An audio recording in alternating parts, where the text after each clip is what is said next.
Hello everyone, আজকে আবার তোমাদের সঙ্গে নতুন একটা ছোট্ট ভিডিও নিয়ে চলে আসলাম।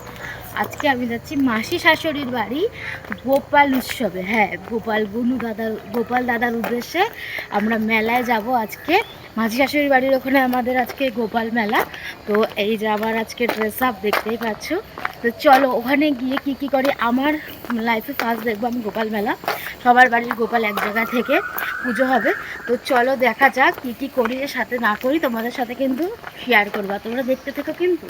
তো আমরা তো একটা প্ল্যাটফর্ম এসে গেছি, সেটা হচ্ছে দমদম। আর এখন হাসনাবাদ লোকাল যেতে হবে, যেটা ধরে আমরা আমাদের গন্তব্যতে পৌঁছতে পারবো।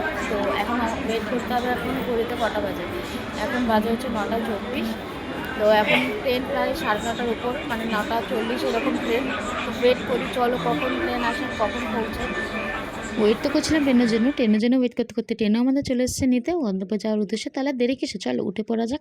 আর উঠে উদ্দেশ্যে রওনাও দেওয়া যাক। উদ্দেশ্যে রওনাও দিয়ে দিয়েছি, দুটো সিটও নিয়ে নিয়েছি। দুজন বসে গল্প করতে করতে হঠাৎ আমি ঘুমিয়ে পড়েছিলাম। চোখ খুলে দেখি বাইরের এত সুন্দর দৃশ্য।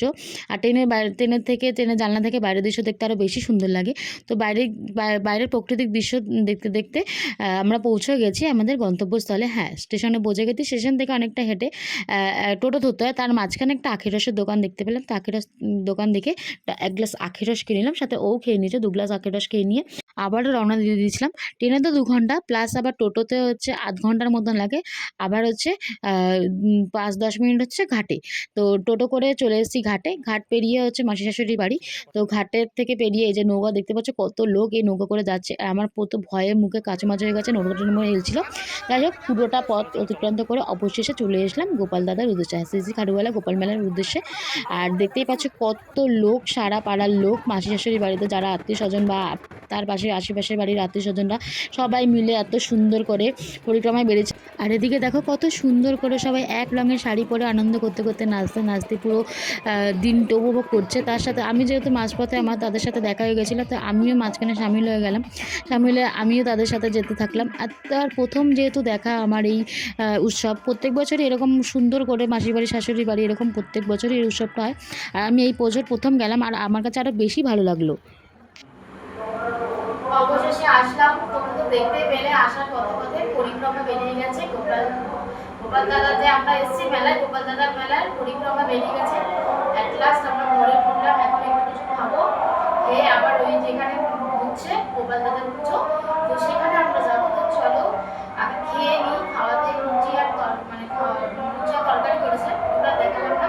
লুচি তরকারি ন্যাচারাল একটা অনুষ্ঠানে সবারই হয় ঘরে ঘরে, তো এখানেও হয়েছে। তো খেয়ে নিয়ে একটু রেস্ট নিয়ে আবার ওখানে যাবো, তোমাদের কাছে আবার শেয়ার করবো ওখানে কত সুন্দর করে। আর পরিক্রমাটা তোমরা দেখতেই পেলে কতটা সুন্দর, কত লোক, আর সাথে আনন্দও তো রয়েছে সাথে।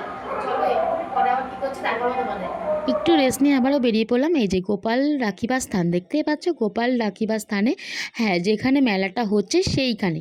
আর এত সুন্দরভাবে সবার বাড়ির গোপাল একই জায়গায়, এই যে দেখা চোখের সামনে, এটা যে চোখ দিয়ে দেখা, ক্যামেরা একটা আলাদা, আর নিজের স্বচক্ষে গিয়ে দেখাতে একটা আলাদা। প্রত্যেক বছর ও যায়, প্রত্যেক বছর ভিডিও কলে আমাকে দেখায়, কিন্তু এই বছর আমি গিয়ে স্বচক্ষে সামনে থেকে দেখে এত সুন্দরভাবে জিনিসটা, মানে এত সুন্দরভাবে হয়। আর প্রত্যেকটা বাড়ির গোপাল এখানে এনে পূজিত হয়। দেখতেই পাচ্ছ তার আশেপাশে যাদের বাড়ির গোপাল তারা তো রয়েছে, তার সাথে মেলার আশেপাশের লোক যাদের বাড়ির আত্মীয় স্বজন সবাই এই একই মেলা একত্রিত। আর একটা জায়গায় সবাই মিলে উপস্থিত থাকলে আরও সুন্দর ওটা জিনিসটা আরও সুন্দরভাবে উপস্থাপিতও হয়। আর প্রত্যেক বছর এই মেলাটা হয়ে থাকে, যেহেতু সবাই অনেকেই হয়তো জানে এই মেলাটার কথা। আর আমি এই বছর সামিল থাকতে পারে আমারও বিশেষ করে আরও বেশি ভালো লাগছে। তো সব কিছু ঘোরাটোরা কমপ্লিট। এদিকে হচ্ছে গোপাল দাদার উদ্দেশ্যে মেলা যখন গেছে, আর প্রসাদ খাবো না গোপাল দাদা, সেটা কখনো হয়? আর ভোগ প্রসাদ মানেই তো খিচুড়ি প্রসাদ, আর খিচুড়ি প্রসাদ নিয়ে আমরা দুজনে বসে পড়েছি আর খাচ্ছি, দেখতেই পাচ্ছ। আর মেলাটা সুন্দরভাবে উপভোগ করলাম, গোপাল দাদার উদ্দেশ্যে প্রসাদও খেলাম। এখানেই আমি আমার ভিডিও শেষ করলাম। ভিডিওটা কেমন লাগলো জানাতে ভুলো না কিন্তু।